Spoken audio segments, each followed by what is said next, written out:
I think the hardest part is to really look at the details and find out the names that are engraved in the stones, but because over time the names are not that visible anymore, so now we will make them visible again.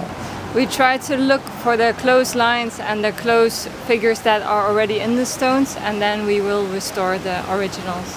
It's very interesting because you don't see the names, but when you are painting, suddenly the names will be revealed. It's like something that just comes up, and then you find out who has all been contributed to this.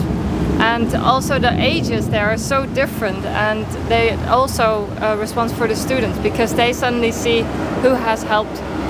Design Academy Aruba is an MBO niveau 4 education, so if you are into art and design, people can come to the school and learn more about the art and design, and also the graphics. They learn how to make graphic design and also how to print and create signage.